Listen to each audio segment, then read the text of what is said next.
இது வந்து அண்ணன் வந்துட்டு நல்லா படியும் தங்கச்சி சொன்னா அதனால செஞ்சேன்னு அவர் சொல்றாரு அப்படின்னா நான் என்ன கேட்கிறேன் வந்து இது ஒரு ஒரு ஒரு எஸ்பியா அவர் இல்லைன்னா ஒரு சாதி சங்கத்தின் தலைவரா இல்ல திமுகவுடைய பிரதிநிதியா என்ற அளவுக்கு தான் அவருடைய ஸ்டேட்மெண்ட் இருந்தது. திமுக சொன்னிச்சுனாக்கா அது வந்து என்னன்னா பார்ட்டி சொல்றான் அப்படின்னு எங்க சொல்லுவோன்றதுக்காக ஒரு எஸ்பி வச்சு சொல்ல வைக்கிறது, அபிஷியல் வச்சு சொல்ல வைக்கிறது. ஒரு பொறுக்கி எடுத்து கொலை பண்றான், அந்த பொறுக்கியை வந்து நீங்க படிப்புக்காக பண்றான், பெரிய எஜுகேஷனை காப்பாற்ற மாதிரி அவரை நிலைநிறுத்த பாக்குறாரு. எஸ்பி மறைமுகமா தான் அர்த்தம். ஒரு பெண்ணுடைய திருமணம் செய்கிற உரிமையில யாரும் தடை செய்ய முடியாது. இந்து திருமண சட்டம் வந்து சாதி மறுப்பு திருமணத்துக்கு எதிரானது அல்லன்றது தீர்ப்பு கொடுக்கப்பட்டிருக்கு.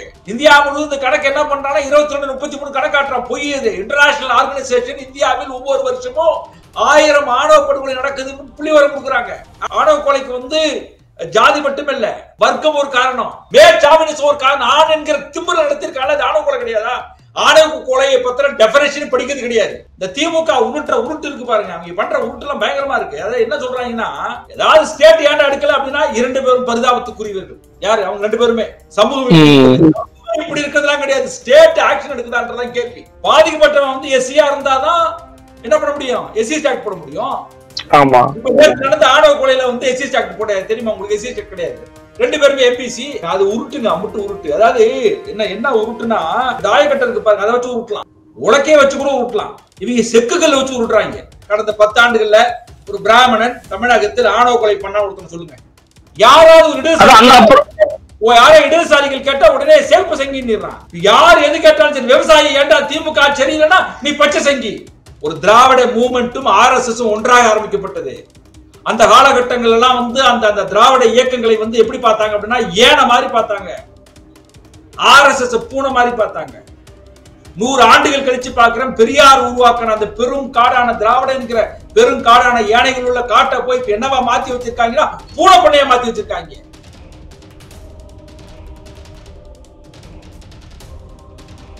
அன்னை பர்னிச்சர்ஸ், அன்னை திருமண சீர்வரிசை பொருட்கள், டிவி, ஃபிரிட்ஜ், வாஷிங் மெஷின் உள்ளிட்ட 200க்கும் மேற்பட்ட பொருட்கள் அடங்கிய திருமண சீர்வரிசை ரூபாய் 99,000 மட்டுமே. தமிழகம் முழுவதும் இலவச டோர் டெலிவரி. தொடர்புக்கு 7550044440 9345044044. நிம்மதி property management. Contact 7667008999. Fourth estate Tamil நேயர்களுக்கு அருள்மொழிவர்மனின் அன்பார்ந்த வணக்கங்கள். இன்று நம்மோடு மீண்டும் இணைகிறார் கள செயற்பாட்டாளர், அம்பேத்கர் செயற்பாட்டாளர், மரியாதைக்குரிய தோழர் திரு எவிடன்ஸ் கதிர் அவர்கள். வணக்கம் தோழர்.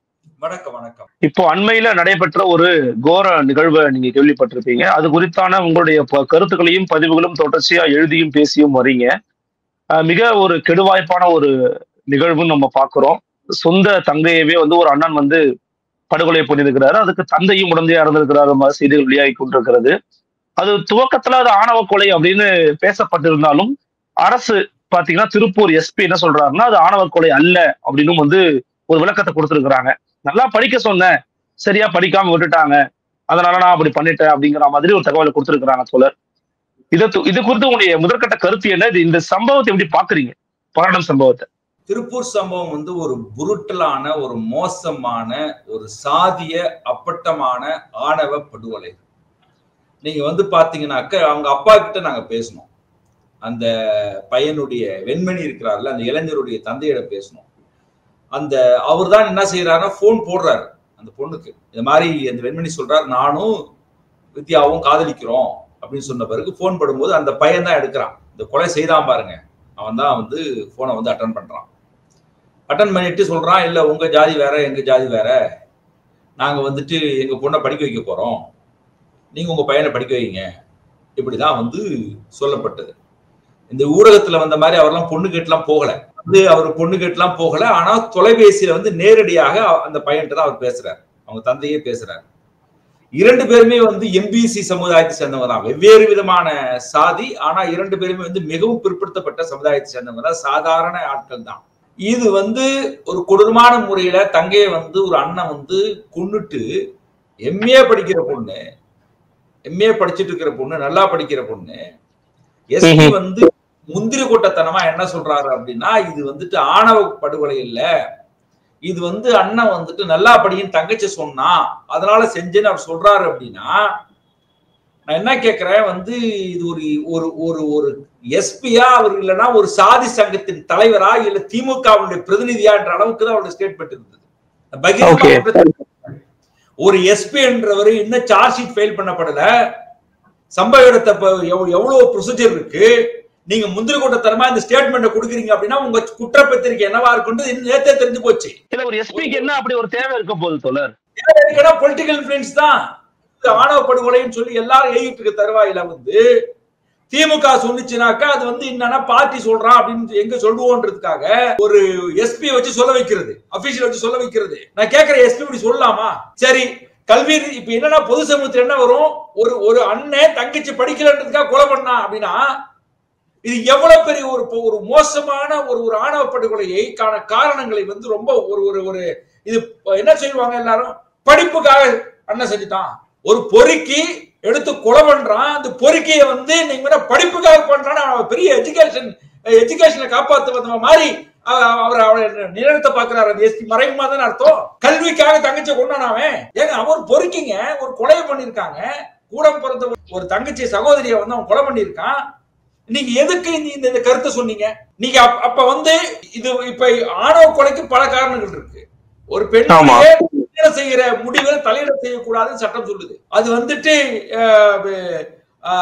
Vikesh Yadav versus UP, Asha Ranjan versus Bihar, Lata Singh versus UP போன்ற வழக்கெல்லாம் என்ன சொல்றாங்க அப்படின்னாக்க, ஒரு பெண்ணுடைய திருமணம் செய்கிற உரிமையை யாரும் தலையிட செய்ய முடியாது, இந்து திருமண சட்டம் வந்து சாதி மறுப்பு திருமணத்துக்கு எதிரானது அல்லன்றத தீர்ப்பு கொடுக்கப்பட்டிருக்கு. ஒரு பெண்ணுடைய திருமணம் செய்கிற உரிமையை தலையிட செய்யக்கூடாதுன்னு இருக்கு. அவர் எஸ்பி இன்னொரு முரண்பாடு என்ன சொல்றாருன்னா, நீ வந்து காதல் வேண்டாம் படிப்புல கவனம் வை அப்படின்ற வார்த்தையை மென்ஷன் பண்றாங்க. அந்த கார்டுல இருக்கு, காதல் வேண்டாம் படிப்புல அப்படின்னாக்க காதல் வேண்டாம் என்ன அர்த்தம்? அண்டர்ஸ்டாண்டிங் பண்ண முடியாதா? யாருடைய பிரதிநிதியா நீங்க இருக்கீங்க? நீங்க எஸ்பியா இல்ல சாதி சங்கத்தின் தலைவரா? நீங்க ஏங்க ஒரு படுகொலை நடந்துச்சு அப்படின்னாக்க குற்றப்பத்திரிகை தயாரிக்கணுங்க.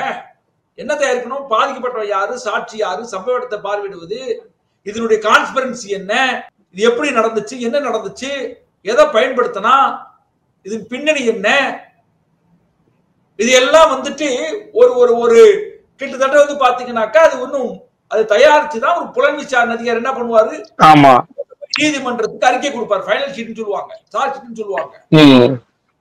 போலீஸ் இன்கொஸ்ட் ரிப்போர்ட் இருக்கு பாருங்க, பிரிலிமினரி ரிப்போர்ட், அது வந்து சார்ஜ் ஷீட் கிடையாது. நான் ஒரு சம்பவம் இப்படி நடந்திருக்குன்னு அவர் கேட்டிருப்பாங்க, அவ்வளவுதான். கேள்விப்பட்டதை நீங்க வந்து ஒரு பொறுப்பா சொல்ல முடியுமா? இதுவே வேங்கவேல் இன்சிடென்ட்ல முதலமைச்சர் வந்து 2023 ஏப்ரல் மாசம் சட்டமன்றத்துல அந்த தண்ணியை குடிச்சதுனாலதான் மக்கள் பாதிக்கப்பட்டான்னு சொன்னாரு. இப்ப வந்து சிபிசிஐடி கொடுத்த ரிப்போர்ட்ல வந்து அந்த தண்ணிக்கு சம்மந்தம் எல்லாம் கொடுக்குறான். முதல்வர் ஆமா எதிரா இருக்கு இப்ப அறிக்கை. அதே மாதிரிதான் எஸ்பி இப்படி ஒரு அறிக்கை கொடுக்குற, நாளைக்கு என்னவாகும்? ஒரு ஸ்டேட்மெண்ட் ஆங்க இது. உங்களுக்கு வந்து ஏன் நீங்க பொலிட்டீஷியன் மாதிரி பேசுறீங்க? ரீசன் நீங்க என்ன செய்யணும்? ஒரு கொடூரமான ஒரு புரூட்டல் படுகொலை, இதுக்கான ரீசன் தேடணும். இம்மிடியட்டா ஆணவ கொலை இல்லைன்னா என்ன அர்த்தம் சொல்ல வர? நீங்க 2023 ஏப்ரல் மாசம் 24ஆம் தேதி ராஜ்யசபால கொஸ்டின் அவர்ல கேள்வி கேட்கும் போது தமிழகத்தில் கடந்த 5 ஆண்டுகளில் 3 ஆணவ கொலை நடந்ததாக புள்ளிவிவரம் கொடுக்கிறோம். நாங்க அந்த சமயத்தில் 48 ஆணவ கொலைகளை பட்டியல் வச்சிருக்கிறோம். 3 ஆணவ கொலை நடந்ததா சொல்றான். இது பார்லிமெண்ட்ல விவாதத்துக்கு வந்துச்சு, கொஸ்டின் அவர்ல 2023 ஏப்ரல் மாசம் 24ஆம் தேதி நடந்த பார்லிமெண்ட் கொஸ்டின் அவர் நடந்த இதுல இந்தியா முழுவதும் இந்த கணக்கு என்ன பண்றாங்க? 22-33 கணக்காட்டுறான். பொய். இது இன்டர்நேஷனல் ஆர்கனைசேஷன் இந்தியாவில் ஒவ்வொரு வருஷமும் 1000 ஆணவ படுகொலை நடக்குதுன்னு புள்ளிவிவரம் கொடுக்குறாங்க. ஆம்னஸ்டி இன்டர்நேஷனல் இருந்து ஆனர் கில்லிங்கான அகேன்ஸ்டா நடத்தப்படக்கூடிய ஆன்டி ஆனர் கில்லிங் கேம்பெயின் எல்லா மூவ்மெண்ட்டுமே வந்து 1000 பேர்ன்றான். நானே ஆணவ கொலைக்கு பல காரணங்கள் இருக்கு. ஆணவ கொலைக்கு வந்து ஜாதி மட்டுமில்ல, வர்க்கம் ஒரு காரணம், மைண்ட் செட் ஒரு காரணம், மேற்சாமினிசம் ஒரு காரணம். ஆண் என்கிற திமிர நடத்திருக்காங்க. அது ஆணவ கொலை கிடையாதா? ஆணவ கொலையை பத்திர டெஃபினிஷன் படிக்கிறது கிடையாது. வெறும் சாதி மட்டுமே ஒரு கூறு கிடையாது, பல கூறுகள் இருக்குன்றீங்க. பல கூறுகள் இருக்கு. ஆணவ கொலைக்கு என்று தனிச்சட்டம் ஏற்றணுன்றதுக்காக நான் கிட்டத்தட்ட 16 ஸ்டேட்ல வந்து கூட்டம் நடத்தினேன். என் தலைமையில நடந்துச்சு. தலித் ஹியூமன் ரைட்ஸ் டிஃபெண்டர்ஸ் நெட்வொர்க்னு ஒரு நேஷனல் லெவல் மூவ்மெண்ட்ல என் தலைமையில தான் 16 மாநிலங்கள்ல இருந்து கூட்டத்தை நடத்தணும். டெல்லியில ஆரம்பிச்சு தமிழ்நாட்டில் மட்டும் 2 இடத்துல நடத்திருக்கோம். இந்த சட்டத்தை நாங்க இந்த டிராஃப்ட் மாடல் டிராஃப்ட் உருவாக்குறது கிட்டத்தட்ட 700 பேருக்கு மேல உருவாக்கி இருக்கிறோம். எத்தனை அட்வொகேட்ஸ் இருக்கிறாங்க, எத்தனை பல பல ஸ்காலர் இருக்காங்க, அதுல அவ்வளவு பேரும் சேர்ந்து உட்கார்ந்து எழுதி கொண்டு போய் முதலமைச்சரிடம் 2022 செப்டம்பர் மாசம் நேரடியா பார்த்து கொடுத்துட்டு வரேன். 27 பக்கம் உள்ள டிராஃப்ட், ரொம்ப டீடைல்டு டிராஃப்ட். ஓகே, வந்து இது ஏன் இந்த டிராஃப்ட் நானே பர்சனலாவே 45-48 எம்பி போய் மீட் பண்றேன் பார்லிமெண்ட்ல. இந்த டிராஃப்ட் கொடுத்து வரேன், பார்லிமெண்ட்ல இது அழுத்தமா பேசுங்கன்னு சொல்லிட்டு. சரி, இது எதுக்காக நம்ம செஞ்சோம் அப்படின்னாக்க 2018 சக்திவாகினி கேஸ்ல சுப்ரீம் கோர்ட் என்ன சொல்லுது அப்படின்னா, ஆணவ கொலைக்கு தனிச்சட்டம் கொண்டு வாங்க, அதுவரை நாங்கள் சில வழிகாட்டுதலை சொல்றோம் சொல்லி 20 வழிகாட்டுதலை சொல்றாங்க. அதை வந்து ஒவ்வொரு மாநில அரசாங்கமும் செயல்படுத்தணும்ன்றான். கப்பலுக்கான ப்ரொடெக்ஷன் சென்டர் ஃபார்ம் பண்ணுன்றான். அதாவது வந்து போலீஸ் டிபார்ட்மெண்ட், ஆழ்வார் நலத்துறை, சமூக நலத்துறை 3 துறையும் இணைந்து இன்டர்காஸ்ட் மேரேஜ் கப்பல் ஆபத்து வந்துச்சுன்னா அவங்கள்ட்ட போய் அடைக்கலம் கொடுத்தா பாதுகாப்பு கொடுக்கலாம்னு சட்டத்தில் சொல்லப்பட்டிருக்கு. சக்திவாகன் கேஸ்ல தான் சொல்றாங்க. ஆமா, பாருங்க, ஒரு மோசமான படுகொலை. நான் சொல்றேன், தமிழ்நாடு வந்து ஒரு அலாமிக் ஸ்டேட்டா இருக்கு. நான் திருப்பி சொல்றேன், இங்க ஒண்ணும் பூத்துலாம் குழுங்கல. சும்மா வடநாட்டுல ஹரியானா நடக்குது, பஞ்சாப் நடக்குது, கா பஞ்சாயத்து நடக்குதுன்னு மட்டும் சொல்லாதீங்க. 2024 கடந்த வருஷம் என்ன பண்றாங்க, இதே பல்லடம் போலீஸ் நம்ம இது பட்டுக்கோட்டையை சேர்ந்த பையனும் பொண்ணு கல்யாணம் பண்ணிக்கிட்டாங்க. 2024 சம்பவத்தை சொல்றாங்க, கரெக்டா 1 இயர் ஆகுது. அவனுங்க வந்து 2 பேருமே மேஜர், 2 பேரும் கல்யாணம் பண்ணாங்க. கல்யாணம் பண்ணும் போது அந்த பொண்ணை வந்து வலுக்கட்டாயமா பல்லடம் போலீஸ் புடிச்சு அந்த பொண்ணை வந்து அங்க பேரண்ட்ஸ் கையில ஒப்படைச்சான். அதனாலதான் அந்த இன்ஸ்பெக்டர் வந்து சஸ்பெண்ட் பண்ணப்பட்டாரு. அதுக்கப்புறம் கொண்டு போய் தான் அந்த ஆளை அந்த பொண்ணை வந்து அன்றைக்கே காலையிலேயே அந்த பொண்ணை வந்து புளிய மரத்துல தூக்க வச்சு கழுத்தை நெரிச்சு கொண்டு கிட்டத்தட்ட கட்டில போட்டு 5-6 பேர் சேர்ந்து 5-6 பேர் மட்டும் தூக்கிட்டு போய் சுடுகாட்டில் வச்சு எரிச்சான். ஊரே பார்த்துச்சு. இந்த சம்பவம் வெளியில வரலங்க, 15 நாள் கழிச்சா வெளியில வந்துச்சு. அப்படி எல்லாம் நம்ம சொல்றோம். இந்த இப்படி எல்லாம் வந்து ஒரு ஆர்கனைஸ்டா பண்றானுங்க, காஸ்டிசம் உள்ள இருக்குன்னு சொல்லிட்டு இருக்கிறோம். இது ஒவ்வொரு முறையும் நான் கடந்த இப்ப 2024 கிட்டத்தட்ட 22 ஆணவ கொலை பட்டியல் வெளியிட்டேன் 1 இயர்ல. இவ்வளவு ஆணவ கொலை நடந்திருக்குனாக்கா ரொம்ப லைட்டா எடுத்துக்கிட்டு இந்த திமுக உருட்டு இருக்கு பாருங்க, அவங்க பண்ற உருட்டு எல்லாம் பயங்கரமா இருக்கு. அதாவது என்ன சொல்றாங்கன்னா, ஏதாவது ஸ்டேட் ஏன்டா எடுக்கல அப்படின்னா 2 பேரும் பரிதாபத்துக்குரியவர்கள். யாரு? அவங்க 2 பேருமே சமூகம் இப்படி இருக்கிறதுலாம் கிடையாது, ஸ்டேட் ஆக்ஷன் எடுக்குதான்றதான் கேள்வி. இல்ல, SC ST வன்கொடுமை தடுப்பு சட்டம் இருக்குது, அதை சிறப்பா பயன்படுத்தினாலே இந்த குற்றத்தை தடுக்க முடியும்னு அவங்க சொல்றாங்க. அதனாலதான் ஆணவ கொலைக்கு தனி சிறப்பு சட்டம் போடல அப்படிங்கிறாங்க. அதே போல சமூக நீதி கண்காணிப்பு குழு ஒண்ணு வச்சிருக்கிறோம், அந்த குழு இந்த வேலைகளை பாக்குறாங்க அப்படிங்கிறாங்க. கண்காணிப்பு குழு, தமிழ்நாட்டில் உள்ள SC ST கமிஷன், இவங்க எல்லாமே மணமகிழ் கிளப்புங்க. அதுக்குள்ள போகிறோம்ல, யூஸ்லெஸ் மன்றங்கள், அது யூஸ்லெஸ் கிளப் எப்படியே சொல்றேன். எங்க வரிப்படத்துல வேஸ்டா இருக்கிற தூங்கிட்டு இருக்கிற கிளப் அதெல்லாம். நீங்க என்ன பெரிய அவங்க பெரிய இந்த கிளப் என்ன செய்யறாங்க, என்ன செஞ்சாங்க? ஆணவ கொலைக்கு கேட்கிற சங்கர் கௌசல்யா வழக்குல சங்கர் கொல்லப்படாமல் இருந்தா கௌசல்யா கொல்லப்பட்டதா SC ஆக்ட் போட்டிருப்பீங்களா? கௌசல்யா பிற்படுத்தப்பட்ட சமூகம், ஒண்ணு சமூகம். பாதிக்கப்பட்டவன் வந்து SC-யா இருந்தாதான் என்ன பண்ண முடியும், SC ஆக்ட் போட முடியும். நடந்த ஆணவ கொலையில வந்து SC ஆக்ட் போட தெரியுமா உங்களுக்கு? SC ஆக்ட் கிடையாது, 2 பேருமே MPC. எப்படி நீங்க SC ஆக்ட் போடுவீங்க? SC ST ஆக்ட், அதாவது ஆணவ கொலை என்பது SC BC மட்டும் கிடையாது, இல்ல SC SC மட்டும் கிடையாது. நல்லா திருப்பி புரிஞ்சுக்கிறேன், ஆணவ கொலை அப்படி பார்க்க முடியாது. இது குறுக்கு புத்தி, குறுக்கு பார்வை. ஆணவ கொலை என்பது பிராடா இருக்கு, எத்தனைக்கு மைனாரிட்டி ஒரு ரீசன்ஸா இருக்கு, பேட்ரியார்கி இருக்கு, கிளாஸ் இருக்கு, காஸ்டிசம் இருக்கு, ரிலிஜியஸ் ஃபண்டமெண்டல் இருக்கு, ஸ்டேட்டஸ் இருக்கு, 14 வகை கூறுகள் இருக்கு அதுல, காரணங்கள்ல. 41 வகையான classification of honour crimes listed பண்ணிருக்கோம். நான் இது வெறும் ஹானர் கில்லிங் மட்டும் நான் சொல்ல வரல, ஹானர் கிரைம்ஸ் அதை பார்க்கணும். ஆணவ குற்றங்களை, பொண்ணு கடத்துறான், அடிக்கிறான், சித்திரவதைப்படுத்துறான். பீகார், ராஜஸ்தான்ல வந்து 2 பேரும் கல்யாணம் பண்ணிட்டா 2 பேருக்கு ஊர் மத்தில வச்சு அந்த பையன் வந்து இவன் தங்கச்சின்னு சொல்ல வச்சு, இவன் அண்ணன் சொல்ல வச்சு அறிவிப்பு எழுதுவானுங்க, அவமானப்படுத்துவானுங்க. அந்த மாதிரியான தலித் குடும்பத்தை வந்து நிர்வாணமா பேரடி நடத்துறானுங்க. இதெல்லாம் நடக்குது. இதெல்லாம் வெறும் தமிழ்நாடு கான்டெக்ஸ்ட்ல மட்டும் இந்த ஆக்ட் எழுதல, நாங்க இந்திய கான்டெக்ஸ்ட்ல எழுதணும். அது அதனாலதான் 14 ஸ்டேட். சோ இந்த ஆணவ குற்றங்கள் ஒரு பெரிய பிராட் இதுல எடுத்துட்டு போக வேண்டியதாக இருக்கு. பெரிய கமிஷன் இருக்கு. என்ன கமிஷன் இருக்கு? என்ன சமூக இது இருக்கு? மணமகன் பண்ற மாதிரி உட்கார்ந்துக்கிட்டு எப்ப பார்த்தாலும் திமுக ஊது ஊழாவுக்கு இந்த நான் என்ன சொல்றேன், கமிஷன்ல இருக்கிற எதுக்கே பிரச்சாரம் பண்றாங்க? ஆளுங்கட்சிக்காக பிரச்சாரம் பண்றாங்க. ஆளுங்கட்சிக்கு பிரச்சாரம் பண்றீங்க. கமிஷன்னாக்க நீங்க பொலிட்டிக்கல் வேலை பாக்குறீங்களா இல்ல வரங்கிற பெட்டிஷன் எடுத்து ஆக்ஷன் எடுத்துட்டீங்க? நான் சொல்றேன். ஆனால் அவங்க எல்லாம் கேம்பெயின் இருங்க, ரூலிங் பார்ட்டி கேம்பெயின் இருங்க. இது போய் பெரிய அபிஷியலா வர டாக்குமெண்ட்ஸ் பார்த்து கோத்து எல்லாம் செய்யறாங்களா? இல்ல இதுல குறிப்பா நீங்க சொல்லக்கூடிய இந்த குற்றச்சாட்டுகள் இருந்தாலுமே தோணுது. இன்னொரு பக்கம் பார்த்தோம் அப்படின்னா திமுக ஆதரிக்கக்கூடியவங்க என்ன சொல்றாங்கன்னா, நீங்க சொல்ற அந்த கம்பேரிசன்ல வைக்கிறாங்க. மற்ற மாநிலங்களை ஒப்பிடும்போது நம்ம இந்த மாநிலம் கொஞ்சம் கம்மியா தான் இருந்துகிட்டு இருக்கு, நம்ம அதை தடுக்கிறதுக்கான வேலைகளை பார்த்துக்கிட்டு இருக்கோம், இந்த ஆட்சியும் அதுக்கான வேலையெல்லாம் பாக்குது, ஆட்சியில் இருக்கிற யாருமே அதை ஆதரிக்கல ஆமோதிக்கல. உங்களை ப்ரூவ் பண்ண சொல்லுங்க. இந்தியாவில ஃபர்ஸ்ட் பிளேஸ்ல இருக்கு, நான் ப்ரூவ் பண்றேன். நான் டேட்டாவோட சொல்றேன். டேட்டாவோட நான் வந்து தமிழ்நாடு அரசுக்கு சேலஞ்ச் பண்றேன். இந்தியாவில ஃபர்ஸ்ட் பிளேஸ் ஆணவ கொலை இருக்கு நான் சொல்றேன். என்சிஆர்பி டேட்டா வேணாம், நான் சொல்றேன். டேட்டா என் டேட்டா நான் சொல்றேன். நான் சரிங்க. இப்ப நேத்து முந்தானத்து வந்து இப்ப பார்லிமெண்ட்ல சொல்லியிருக்காங்க, தமிழ்நாட்டில் தான் தமிழ்நாடே ஃபர்ஸ்ட் பிளேஸ் கவர்மெண்டே சொல்லுது. எதுல? மாநில கவனிச்சிங்களா? அதுக்கு என்ன சொல்ல போறீங்க? இப்ப ஏங்க கொலை நடக்குது அப்படின்னு ஒரு கேள்வி கேட்டா முதலமைச்சர் என்ன சொல்றாரு? இப்ப எங்க ஆட்சியில் நிறைய கொலை நடக்கிற மாதிரி ஒரு தோரணை உண்டு பண்றாங்க சமூக வலைதளங்கள். ஆனா 2012 அதிகமா கொலை நடந்திருக்கு. ஒரு சிஎம் இதை ரெஸ்பான்சிபிலிட்டி பண்ணுவாங்களா? ஒரு மர்டரை இது ஏடிஎம்கே டிஎம்கே சண்டையாங்க. அது இஷ்யூ வந்து பொலிட்டிக்கல் கிரவுண்டுக்குள்ள நீங்க தீர்ப்பு பாப்பீங்களா?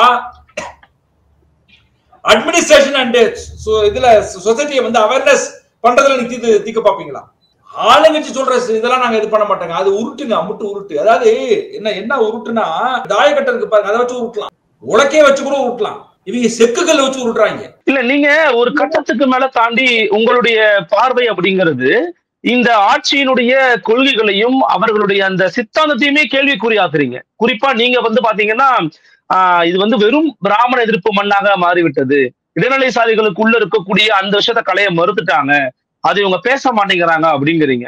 இப்ப உங்களை நோக்கியோ அல்லது இதுக்கு முன்பாக கூட அண்மையில கூட வந்து பாத்தீங்கன்னா இன்னொரு தோழர் இயக்குனர் கோபிநாத் போன்றவர்கள்லாம் வந்து திராவிட இயக்கங்களை குறித்து சில விமர்சனங்கள் வச்சு போது கூட தலித் ஆக்டிவிஸ்டுகள் மற்றும் இது போன்ற கட்சி ஏற்பாட்டாளர்கள் வந்து மெயின் எனிமி பிஜேபி சாசிஸ்ட் அப்ரோச் இருக்கிறவங்கள கடந்து உள்ளுக்குள்ள உள் முரண்பாடுகளை வந்து பெரிதாக்குறாங்க. அப்ப இது வந்து யாருக்கு பயனளிக்கும் அப்படிங்கிற மாதிரி விவாதத்தை கொண்டு போறாங்களா தோழர்? அதை பத்தி உங்க கருத்து என்ன? ஏங்க நாங்க ரொம்ப ஸ்ட்ராங்கா இருக்கோங்க. நாங்க ரொம்ப ஸ்ட்ராங்கா இருக்கோம். எங்களுக்கு வந்து எந்த ஃபண்டமெண்டலிஸ்டும் மிகப்பெரிய எனிமி தான், காஸ்டிஸ்டும் மிகப்பெரிய எனிமி தான். ரெண்டு பேருமே எங்களுக்கு ரெண்டு எனிமி தான். அடிப்படைவாதம் எனிமிதான், ஜாதி அடிப்படைவாதமே எனிமிதான். ரெண்டுத்தையுமே தான் கண்டிக்க வேண்டிய இடமா இருக்குது. யார் வந்து ரெண்டு பேர் கண்டிக்காம இருக்கிறாங்க? இப்ப என்ன பிரச்சனை? எஸ்சிஎஸ்டி ஆக்ட் எடுக்கணும். இங்க எஸ்சிஎஸ்டி ஆக்ட் தரவுகளை சொல்றேன். எஸ்சிஎஸ்டி ஆக்ட் என்பது என்னன்னா பட்டியல் சாதி மக்கள் மீது நடைபெறக்கூடிய வன்கொடுமை. அந்த எஸ்சிஎஸ்டி ஆக்ட்ல வந்துட்டு பிராமணர்கள் எவ்வளவு பேர் குற்றவாளி நான் டேட்டா எடுக்கிறேன். என்கிட்ட டேட்டா இருக்கு. அந்த அரசு கூட இல்ல, அதுதான் நான் மென்ஷன் பண்றேன். மீது எல்லாம் பிற்படுத்தப்பட்ட சமூகமாக இருக்கு. சமூகத்தினுடைய ஜாதி ஒழிப்புக்கு என்ன ஸ்ட்ராட்டஜி வச்சிருக்கீங்க நான் கேட்கிறேன்.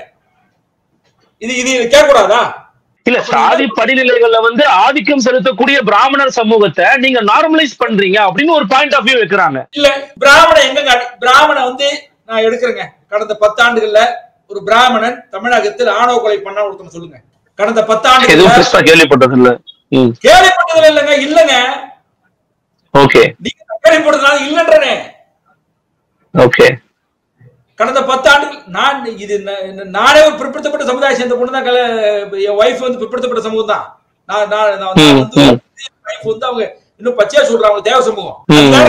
நண்பர்கள் எல்லாம் பிசில இருக்காங்க. ஒரு சித்தாந்தத்தை எதிர்க்கும் போது இப்படி எல்லாம் வந்து உடனே இப்படி விளையாடக்கூடாதுன்ற நானே. 20 ஆண்டுகள் எடுத்துங்க. 20 ஆண்டுகள்ல ஒரு பிராமின் வந்து ஆணவ கொலை பண்ணா சொல்லுங்க. இல்ல பிராமணன் அக்ரகாரத்துல இருந்து வந்து அருவா தூக்கிட்டு வந்து சேரியை எரிச்சான்னு சொல்லுங்க. இன்னில இருந்து நான் இந்த பணியை விட்டு வெளியே போறேன். இல்ல பிராமண இளைஞர்கள் கூட்டு பாலியல்ல வந்து தலித் பெண்கள்ட்ட ஈடுபட்டான்னு சொல்லுங்க. எங்களுக்கு என்னன்னா பிராமணம் என்கிற சித்தாந்தத்தில் பிராமணர்களை விட இடைநிலை சாதிக்காரன் அதிகமா செய்யறான்னு குற்றச்சாட்டு வைக்கிறேன். அவன் சித்தாந்தத்தை இவன் தான் அவன் வந்து மூலனா இவன் தான் இம்ப்ளிமெண்டரா இருக்கான். அது சொல்லக்கூடாதா? அப்ப என்ன சொல்ற? நீ எங்க வீட்டு பொண்ணுங்களை வந்து பாலியல் கூட்டு பாலியல் பண்ணுவ, எங்களை கொல்லுவ, எங்க வீடுகளை எரிப்ப, நாங்க மழை தண்ணியை குடிச்சா அதுக்கு நீதான் குற்றவாளி எங்க மேலே சொல்லுவ. இதெல்லாம் பொறுத்துக்கிட்டு நான் வந்து என்ன பண்ண, நேற்று அப்படிதான் கோமாதான் போட்டிருந்தேன். உன் கோவணமசரை பிடிச்சிக்கிட்டே இருந்தாக்க நீ தோழமைன்னு சொல்லுவ. அப்ப நீ எப்ப வந்து நீ திருந்த போறன்னு கேக்குறேன் நானு. RSS பாஜக வந்து என்னுடைய பொது எதிரியவன். நீ என் தோழன் சொல்றல, என்ன செஞ்சேன்னு கேக்குறேங்க. நீ என் தோழன் சொல்ற, என்ன செஞ்ச? எனக்கு என்ன சொல்லு, எனக்கு என்ன ஏட்டா எங்களுக்கு அடிக்கிறீங்க? நீங்க செய்ய தப்பு நீல செஞ்சிடுறான். யாராவது இடதுசாரிகள் கேட்டா உடனே சேல்ப செங்கிடுறான். யார் எது கேட்டாலும் சரி, விவசாயி ஏண்டா திமுக சரியில்லைன்னா நீ பச்சை செங்கி, இஸ்லாமியர்களே சொல்றாங்க பச்சை செங்கி. நான் வந்து என்னடா எங்களை போட்டு கொள்றீங்கன்னு கேட்டா நீ வந்து வெள்ளை செங்கி.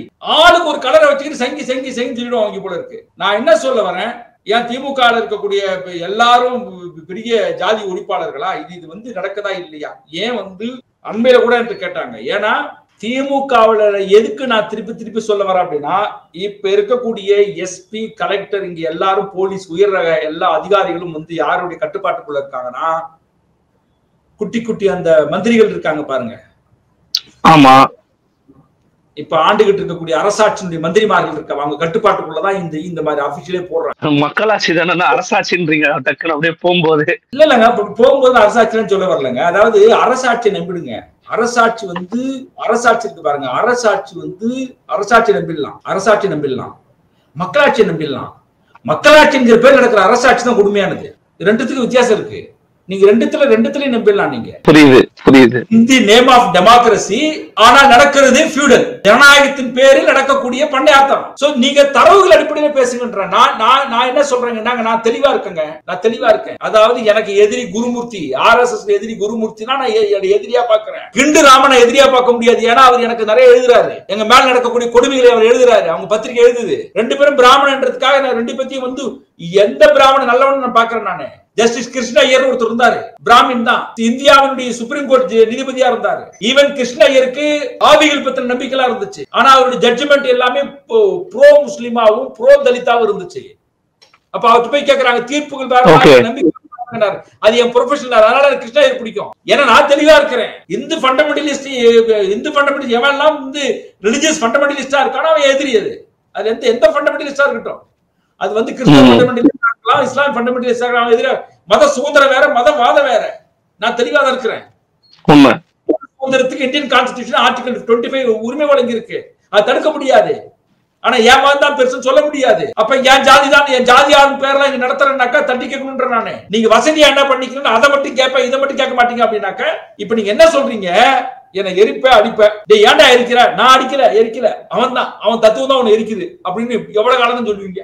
அதனால இதை வந்து ரொம்ப தட்டையான விமர்சனத்தை பார்க்கிறது. உடனே ஒரு பிராமண ஆதரவு கிடையாது, ஒரு ஆதரவு கிடையாது. ரியாலிட்டி தரவுகள் என்ன என்று சொல்லவே முடியாது. இப்ப என்னைக்கு அவன் திருந்துவான் நான் கேட்கிறேன். இப்படி சொல்றேங்க. 1925 RSS உருவாக்குனாங்க. அதே 1925 சுயமரியாதை இயக்கம் ஆரம்பிக்கப்பட்டது, நீதி கட்சி ஆரம்பிக்கப்பட்டது. ஒரு திராவிட மூவ்மெண்ட்டும் RSS ஒன்றாக ஆரம்பிக்கப்பட்டது. அந்த காலகட்டங்கள் எல்லாம் வந்து அந்த திராவிட இயக்கங்களை வந்து எப்படி பார்த்தாங்க அப்படின்னா, ஏன மாதிரி பார்த்தாங்க. RSS பூனை மாதிரி பார்த்தாங்க. 100 ஆண்டுகள் கழிச்சு பார்க்கிறேன், பெரியார் உருவாக்கின அந்த பெரும் காடான திராவிட என்கிற பெரும் காடான யானைகள் உள்ள காட்டை போய் இப்ப என்னவா மாத்தி வச்சிருக்காங்கன்னா, பூனை பண்ணையா மாத்தி வச்சிருக்காங்க. பூனை பண்ணை இன்னைக்கு ஏழை ஆகி போச்சு. அதுக்கான ரிவ்யூ பண்ணி கேட்டாங்க, நம்மளும் சொல்றான். இல்ல, அப்படி ஒரு இக்கட்டான சூழல் இருக்கும் போது நீங்க இன்னும் இடித்துரைப்பு செய்றீங்க அப்படின்னா, அது அவர்களை வந்து பக்குவப்படுத்துறதுக்காக இல்ல, எதிராளியை பலப்படுத்துறதா அமையுதுன்னு அவங்க ஒரு கருணத்தை வைக்கிறாங்க. உங்களை போன்ற அவர்கள் மீது என்ன சொல்றாங்கன்னா, நீங்க தொடர்ச்சியா திமுகவின் குறைகளை சுட்டிக்கா அதை பிஜேபி பயன்படுத்திக் கொள்கிறது, RSS பயன்படுத்திக் கொள்கிறதுன்னு ஒரு வாதத்தை வைக்கிறாங்க அவங்க. சரிங்க, நாளையில இருந்து என்ன சொல்றோம், திமுக அருமையான கட்சி. அங்க திருப்பூர் நடந்தது ஆணவ கொலை இல்ல, அது குடும்ப கொலை. தமிழ்நாட்டுல ஒரு 2000 கொலை நடக்குது, அதெல்லாம் கொலைன்னு கிடையாது, அது தனிப்பட்ட கொலை. எங்க ரோட்ல போகும்போது கேங் ரேப் நடக்குதாங்க, அது கேங் ரேப் இல்ல, அது இயல்பா நடக்க வேண்டியதுதான் அப்படின்னு சொல்லிட்டு முடிச்சிடலாமா? சொல்லுங்க. அப்படின்னு சொல்லிட்டு முடிச்சிருந்தா சொல்லுங்க, முடிச்சிருவோம். எதுவுமே நம்ம கேட்காம நம்ம எல்லாமே வேங்க வயல்ல வந்து நடக்குது. அது என்னங்க, அவன் 25 வீட்டுக்காரன் மழை தண்ணியை குடிச்சான், அது பிரச்சனையா? இல்லைங்க ஒருத்தர் கோயிலுக்குள்ள போறாங்க, ஏங்க அவன் அடிக்கிறாங்க, ஏங்க ஒரு 3 வருஷத்துல ஒரு 50 கோயிலுக்குள்ள உள்ள போனதுக்காக மக்களை போட்டு வதைக்கிறாங்க, அது என்னங்க பெரிய பிரச்சனை?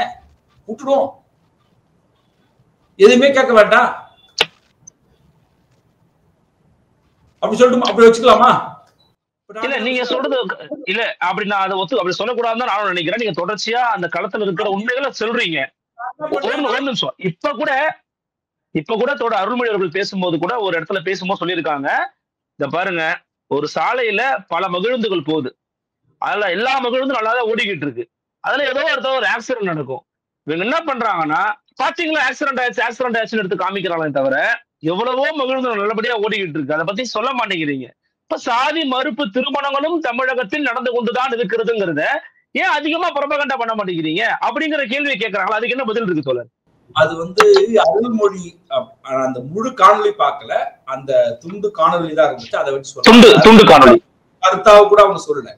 அவங்க ஐயா வீரமணியிடம் நான் சொன்னேன், ஐயா வீரமணி அவர்கள் இது சொன்னதாக மதிப்புக்குரிய வழக்கறிஞர் சகோதரி அருள்மொழி வந்து சொல்றாங்க.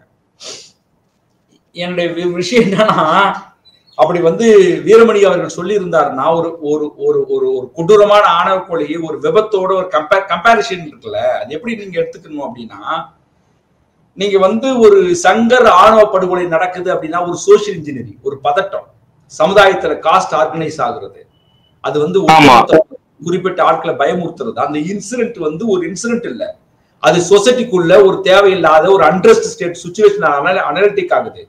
அந்த பதட்டத்துக்கு குறைக்கணும்ன்றத அந்த ப்ராடா பார்க்கணுமே தவிர ஒரு இன்சிடென்டா பார்க்க முடியாது, விபத்தா பார்க்க முடியாது. விபத்து வேற, அது வேற. நல்லா ஓடுது. இப்ப இன்டர்காஸ்ட் மேரேஜ் நடக்குது அப்படின்னு சொல்றாங்கல்ல, இன்டர்காஸ்ட் மேரேஜ் தமிழ் இந்தியாவில் இன்டர்காஸ்ட் மேரேஜ் குறைவா நடக்கிற மாநிலம் தமிழ்நாடு. நீங்க இன்டர்காஸ்ட் மேரேஜ் நினைக்கிறீங்க? இன்டர்காஸ்ட் மேரேஜ்னா என்ன தெரியுமா? எஸ்சி பிசி இல்லாட்டா எஸ்சிஎஃப்சி தான். பிசி இல்ல பிசிஎஃப்சி நடக்கிறதோ லீகலா இன்டர்காஸ்ட் மேரேஜ் கிடையாது. இல்ல பிசி எம்பிசி கூட கிடையாதா? கிடையவே கிடையாது. ஓகே, லீகல் கிடையாது. பிசிஎஃப்சியோ இல்ல வித்தின் பிசியோ இல்ல வித்தின் எஃப்சியோ இல்ல எம்பிசிஎஃப்சியோ இது இன்டர்காஸ்ட் மேரேஜ் கிடையாது. லீகலா இன்டர்காஸ்ட் மேரேஜ் எப்படி பார்க்கணும் அப்படின்னா, எஸ்சி பிட்வீன் எம்பிசி இல்லாட்டினா SC between BC, SC between FC, இப்படிதான் வந்து லீகல். ஆமா, இப்படிதான் ஒருத்தவங்க வந்து பட்டியல் சாதியா இருக்கணும். அதுதான் வந்து லீகலாக இது வந்து இன்டர்காஸ்ட் மேரேஜா பார்க்கப்படுது. அந்த அளவுக்கு இங்க நடந்திருக்கா? ஒரு வாரத்துக்கு வச்சுக்கோ, கோனார் நாயக்கரை கல்யாணம் பண்றது, நாயக்கர் தேவரை கல்யாணம் பண்றது, தேவர் வன்னியரை கல்யாணம் பண்றது, இல்ல வன்னியர் வந்துட்டு கவுண்டர் கல்யாணம் பண்றது, இது வந்து அதுக்குள்ள நடக்கிற ஒரு விஷயம் பாத்துங்க. ஆனா பறையர் பல்லர் இல்லைன்னா அருந்ததியர் இல்லைன்னா குறவர் இந்த மாதிரியான பட்டியல் சாதி சமூகத்துல இருந்து எத்தனை சாதி மறுப்பு திருமணம் நடந்திருக்கு. அதுவும் பட்டியல் சாதியில இருந்து ஆண்களை எத்தனை இடைநிலை சாதி பெண்கள் திருமணம் பண்ணிருக்கிறாங்கன்ற ஒரு இடம் இருக்கு பாருங்க, ரேஷியோ. அது ரொம்ப எடுத்து பாருங்க. நீங்க வந்து இதெல்லாம் வந்து கணக்குல வராது. அவங்க வந்து எல்லாத்தையும் பொதுநலப்படுத்துறாங்க. அது வேணா நீங்க உங்க பேருக்கு வேணா சுயமரியாதை இயக்கம் வேணா வச்சுங்க, சுயமரியாதை திருமணம் வேணா வச்சுங்க. ஆனா லீகலி அது இன்டர்காஸ்ட் மேரேஜ் கிடையாது. Okay okay. ஆனா இது போன்ற இடைநிலை சாதிகளுக்குள் நடந்தாதானே அதை நோக்கி நகரும். அப்படி பார்க்க கூடாது. அத இல்ல, நான் அதுக்குள்ள போகவே விரும்பலங்க. அது இண்டிவிஜுவல் சாய்ஸ் நான் தான் சொல்றேன். நான் அதெல்லாம் என்பது என்னுடைய இண்டிவிஜுவல் சாய்ஸ். என்னுடைய இண்டிவிஜுவல் உள்ள யாரும் குறுக்கீடு செய்ய முடியாதுன்னு சொல்ல வரேன். நானு ஒரு ரிசர்ச் பண்ணேன். அதாவது வந்து சில ஆண்டுகளுக்கு முன்பு மருத்துவர் ராமதாஸ் ஒரு ஸ்டேட்மெண்ட் கொடுத்திருந்தார். அதுல என்ன சொல்லி இருந்தாருன்னா, அது முன்னாடி உங்களுக்கு எல்லாம் புகழ்பெற்ற ஸ்டேட்மெண்ட் தான். அவரு காடுவெட்டி கூறும் சமிதா சொன்னாங்க, தலித் இளைஞர்கள் ஜீன்ஸ் பேண்ட் போட்டு கூலிங் கிளாஸ் போட்டு எங்க பொண்ணுங்களை ஏமாத்துறாங்கன்னு சொல்லிட்டு. அப்போ ரிசர்ச் பண்ணி பார்க்கும்போது 86 விழுக்காடு வந்து இன்டர்காஸ்ட் மேரேஜால பாதிக்கப்படுற பெண்கள் வந்து பாத்தீங்கன்னாக்க பட்டியல் சாதி பெண்கள் தான். நான் வெளியிட்டு இருந்தேன். நான் எடுத்திருந்தா கூட எவிடன்ஸ் வந்து உருவாருன்னு இருப்பீங்க. நான் தமிழ்நாடு முழுக்க இருக்கக்கூடிய போலீஸ் ஸ்டேஷன்ல வாங்கி தான் அந்த டேட்டா வெளியிட்டது. அதுல 86 விழுக்காடு வந்திருக்கு. மீதி 14 விழுக்காடு இருக்குல்ல, அந்த 14 விழுக்காடுல யாரு வந்து குற்றவாளி, யாரு பாதிக்கப்பட்டாங்கன்னு பார்த்தாக்க வித்தின் பிசிக்குள்ளதான் நடந்திருக்கு. 3% தான் பட்டியல் சாதி ஆண்கள் வந்து குற்றவாளியாக வந்திருந்தாங்க இன்டர்காஸ்ட் மேரேஜ். இதுல ஓகே, அது பாதிக்கப்படுற இன்டர்காஸ்ட் மேரேஜ் கல்யாணத்துக்கு பிறகு அஃபெக்ட் ஆகிற பெண்கள் பட்டியல் எடுத்து பார்த்தா பட்டியல் சாதி பெண்கள் அதிகமாக இருக்காங்க. ஓகே, இப்ப இப்ப இப்ப இப்ப நான் இருக்கிறோம், நான் ஒரு சாதி மறுப்பு திருமணம் தான் பண்ணிக்கிட்டோம், எனக்கு எந்த பிரச்சனையும் கிடையாது. ஏன்னா என்னுடைய மாமனார் வந்து இடதுசாரி சிந்தனையாளராக இருந்தாரு, அது ஒரு பெரிய விஷயம் இல்ல. அவங்க ஒருவனுக்கு நான் என்ன சாதின்னு தெரியும், அவனுக்கு என்ன சாதின்னு தெரியும், அது பெரிய பிரச்சனை இல்ல. அது வந்து இதெல்லாம் வந்துட்டு விதிவிலக்காக இருக்கிறதுனால வேணாம்லாம் சொல்ல வரல, வரவேற்க வேணாம் சொல்ல வரல. வித்தின் பிசிக்குள்ளே அது இன்னமும் சொல்றேன், அது பெண்ணுடைய சாய்ஸ், அது 2 பேருடைய சாய்ஸ். அது குடும்பங்கள் தள்ள முடியாது, பெற்றோரை தள்ள முடியாது, இது அப்படிதான் இருக்கு. இப்ப இவங்க நான் என்ன சொல்றேன், இது வந்து நார்மலைஸ்ட் ஆக்காதீங்கன்றேன். இப்ப இன்னொன்னு சொல்ல வரேன். பேட்ரியாய்க்கு என்ன சொல்றாங்க அப்படின்னா, இன்டர்நேஷனல் என்ன சொல்றாங்கன்னா, ஏதோ சந்தேகப்பட்டு என்னுடைய மானம் போயிடுச்சுன்னு நினைச்சு ஒரு கணவன் வந்து ஒரு மனைவியை கொலை பண்றான்னு அதுவே ஆணவ கொலைன்றது இன்டர்நேஷனல் இருக்கக்கூடிய டெஃபினிஷன். ஓகே, அப்படி பார்க்கும்போது தமிழ்நாட்டில் ஒவ்வொரு வருடமும் 120 இருந்து 150 பேர் வந்து கணவன்மார்களால் மனைவிமார்கள் கொலை செய்யப்படுகிறார்கள். ஆக்சுவலா இதெல்லாம் ஹானர் கில்லிங்ல வரும், நாங்களாம் கணக்குல எடுத்துக்கிறது அது வேற விஷயம். ஓகே, இதெல்லாம் இக்னோர் பண்ணியே நீங்க ஃபர்ஸ்ட்ல இருக்கு, டாப்ல இருக்குன்றீங்க தமிழ்நாடு. ஆமா, 120 பேர் வந்து மனைவிமார கணவன்மார கொலை பண்றான்.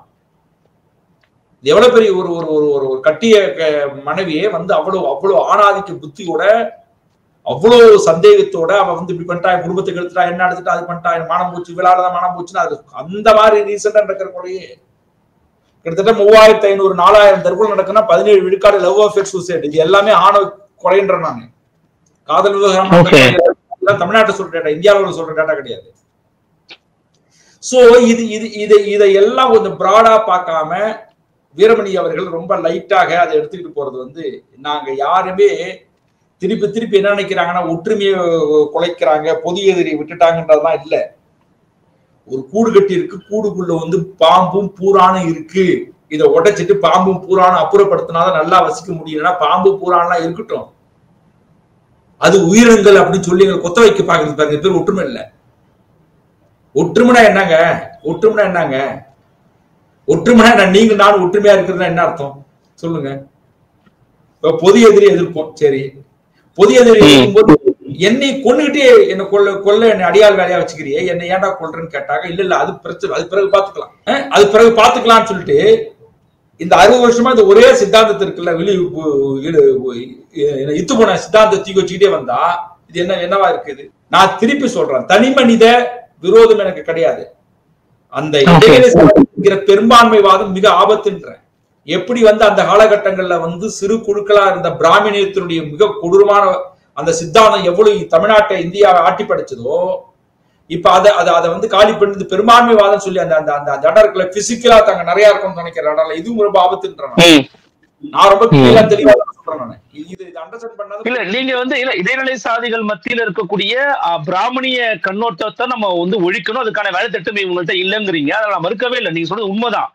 அதே சமயம் பிராமண எதிர்ப்பை வந்து நீங்க லைட்டா எடுத்துட்டு போறீங்களா? பிராமண எதிர்ப்பு எல்லாம் விடுங்கப்பா, இதை பாருங்கப்பா அப்படின்றீங்களா? இல்லங்க, பிராமண எதிர்ப்பு டைரக்டா பிசிக்கலா வெளிப்படையா கருத்தியல் ரீதியா எதிர்ப்போங்க, அது வேற விஷயங்க. ரெண்டு விஷயம் இருக்கு. ஒரு விஷயம் வந்து பிசிக்கலா ஒரு விஷயம் நடக்கும், இன்னொன்னு வந்து கருத்தியல் ஐடியாலஜி நடக்கும். ஐடியாலஜி வார் எப்பவுமே அது லாங் டைம் வார். அது இந்த ஐடியாலஜி வார் வந்து நம்ம எப்பவுமே கேள்வி விட்டுட்டே இருப்போம். ஐடியாலஜி வார் எப்ப வந்து கிளியர் ஆகும் அப்படின்னா, அதுக்கு வந்துட்டு சமுதாயத்துல வந்து பயங்கரமான விழிப்புணர்வு பரப்புரை இதெல்லாம் கொண்டு போகணும். ஐடியாலஜி கண்டிப்பா ஐடியாலஜி ஒரு பக்கம் நடக்குது, இன்னொன்னு டைரக்ட் அட்டாக் நடக்குது.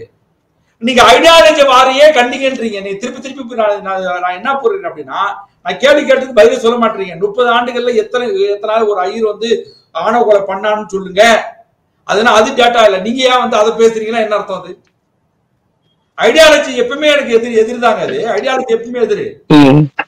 தனி மனிதன் நயா இருக்கணும். எனக்கு தனி மனித வன்னியர் எனக்கு எதிரி கிடையாது. நான் திருப்பி சொல்றேன், தனி மனித வன்னியர் எதிரி கிடையாது, தனி மனித நாடார் எதிரி கிடையாது, தனி மனித எதிரி கிடையாது, தனி மனித தேவர் எதிரி கிடையாது, தனி மனித பிராமின் எனக்கு எதிரி கிடையாது. இந்த சித்தாந்தம் எதிரின்றேன்.